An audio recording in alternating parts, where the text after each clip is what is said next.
सो एक next question करते हैं हम लोग डेप्रिसिएशन का। देखिएगा इसमें क्या है कि Mehra and sons acquire a machinery of rupees 1,80,000, 1,80,000 की एक मशीनरी खरीदी ऑन अक्टूबर। अक्टूबर में परचेज करिए, साल के 20 में परचेज करिए, 2000 and spend 20,000 for its installation, 20,000 रुपये उसके इंस्टॉलेशन पे भी खर्च करें। तो इसका मतलब 2 लाख रुपए के में क्या पड़ी machinery. The firm return of depreciation at the rate of 10% on the original cost. अब इस वाले केस में ईयर एस्टिमेशन का नहीं है, इसमें परसेंटेज का केस है कि डेप्रिसिएशन जो चार्ज होगा परसेंटेज के बेस पे चार्ज होगा। ठीक है ना। The record necessary generated for the year 2003 and draw up the machinery account and depreciation account for the first year. 3 साल के लिए हमें डेप्रिसिएशन अकाउंट बनाना है और मशीनरी अकाउंट बनाना है। हमारी जब बुक्स क्लोज हो रही है वो 31 मार्च में, इसका मतलब अप्रैल टू मार्च का सेशन चल रहा है और हमने अक्टूबर में परचेज करी है, तो इसका मतलब 6 महीने हमारे पास इस साल एसेट रही। ठीक है ना। डेप्रिसिएशन जो चार्ज करना है वो एसेट से चार्ज करना है। तो अगर हम इस क्वेश्चन को देखें तो पहले तो मशीनरी परचेज करने की एंट्री होगी normal, machinery purchase account debit to 1,80,000 से टू बैंक, सिंपल ट्रांजेक्शन है। उसके बाद जब मशीनरी के ऊपर हमने इंस्टॉलेशन चार्जेस किया तो फिर से मशीनरी डेबिट होगी हमारी, क्योंकि मशीनरी की कीमत बढ़ेगी हमारी। तो machinery account debit to bank, clear, 20,000। अब डेप्रिसिएशन, जब डेप्रिसिएशन चार्ज होगा तो मशीनरी पर चार्ज होगा।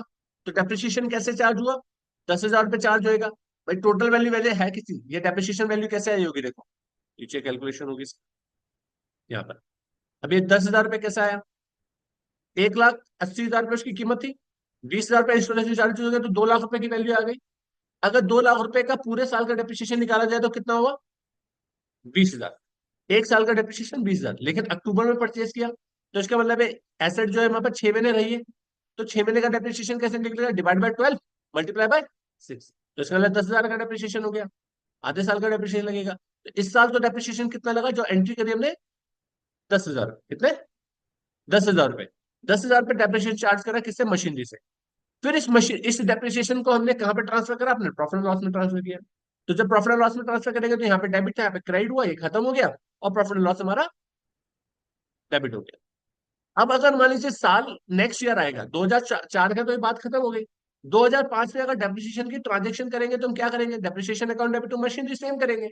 लेकिन अब हमारे पास मशीनरी पूरे साल भर रही है, तो 20,000 पे डेप्रिसिएशन चार्ज होगा। तो डेप्रिसिएशन क्या हो जाएगा, डेबिट हो जाएगा 20,000 से, और मशीनरी क्या हो जाएगी, क्रेडिट हो जाएगी 20,000 से।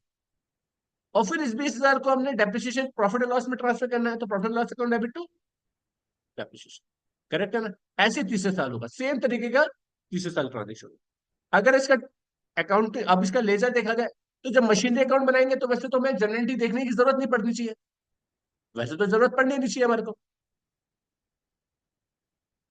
भाई अगर हम, वैसे देखना नहीं चाहिए क्योंकि मशीनरी अगर हमने परचेज करी है तो मशीनरी बनाते हुए हमें कौन सा अकाउंट, कौन सी रूल का इस्तेमाल करना चाहिए, रियल, रियल अकाउंट का। जब भी मशीनरी बढ़ेगी, मतलब एसेट बढ़ेगी तो डेबिट करना है, और जब घटेगी तो क्रेडिट करना है।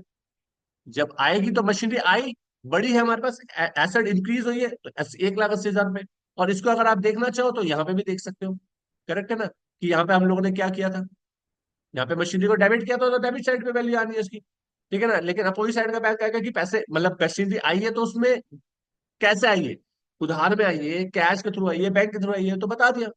उसमें इंस्टॉलेशन चार्जेस करा तो मशीनरी की वैल्यू बढ़ी है, तो फिर वही डेबिट हो गया।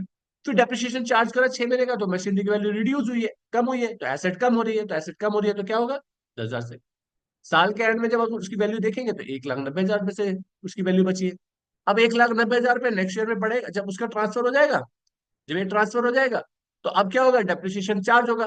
तो जो 20,000 रुपये, अब तो 20,000 रुपये चार्ज होगा, इस साल तो हमने 6 महीने का था, इस साल पूरे साल का है 12 महीने का, तो 12 महीने का डेप्रिसिएशन चार्ज होगा 20,000 रुपये, करेक्ट है। फिर वैल्यू बचेगी इसकी 1,70,000। फिर उसके बाद ये आगे बढ़ेगा तो फिर क्या डेप्रिसिएशन चार्ज होगा। ठीक है ना। इस साल सेम, क्योंकि एसएलए मेथड से चल रहे हैं, जितना पहले साल डेप्रिसिएशन चार्ज होगा उतना ही हर साल वैल्यू रिड्यूस होगी। डेप्रिसिएशन की एंट्री बहुत आसान होती है। डेप्रिसिएशन पे कौन सा रूल लगेगा मुझे बताओ, रियल पर्सनल नॉमिनल, नॉमिनल लगेगा, क्योंकि ये तो एक्सपेंसिस है हमारा। तो जब भी एक्सपेंस हमारा होता है तो डेबिट होता है। तो एक्सपेंसिस हमारा 10,000 रुपए का एक्सपेंसिस हुआ तो हमने डेबिट कर दिया। किस चीज पे ये एक्सपेंसिस जो है वो किस चीज रिलेटेड है, मशीनरी से, तो इसलिए लिख दिया मशीनरी पे डेप्रिसिएशन। अगर इसके जनरल के ट्रीटमेंट के हिसाब से देखना चाहते हो तो डेप्रिसिएशन देखो यहाँ पर क्या करा था हमने, 10,000 से डेबिट किया था, तो डेबिट उसका लेजर तो डेबिट होगा। नाम उसका एक्सपोज साइड आ गया, फिर उसको हमने क्रेडिट किया था यहाँ से। अब ये डेप्रिसिएशन को हमें ट्रांसफर करना है ना, तो सेम ईयर में ट्रांसफर कर रहे हैं, तो सेम ईयर में हमने प्रॉफिट एंड लॉस में ट्रांसफर कर दिया। तो इसका तो दोनों साइड का टोटल मैच कर गया, आगे कोई कैरी फॉरवर्ड नहीं होगा। और हमेशा याद रखना, एक्सपेंसेस और इनकम, इनका कभी भी जो बैलेंस है वो आगे ट्रांसफर नहीं होता नेक्स्ट ईयर। उसका सारा का सारा बैलेंस कहाँ चले जाता है? प्रॉफिट एंड लॉस में जाता है। सिर्फ और सिर्फ एसेट्स और लायबिलिटी का बैलेंस ही आगे ट्रांसफर होता है। ठीक है। फिर उसके बाद मशीनरी और प्रॉफिट एंड लॉस अकाउंट फिर नेक्स्ट ईयर आ गया। मशीनरी फिर से डेप्रिसिएशन चार्ज हुआ 20,000 इस बार, क्योंकि साल का था पूरा। और फिर उससे प्रॉफिट एंड लॉस से ट्रांसफर कर दिया। सेम चीज यहाँ पर हुई थर्ड ईयर में। तो ये हमारा क्या बन गया? दूसरा क्वेश्चन क्लियर हो गया। Thank you.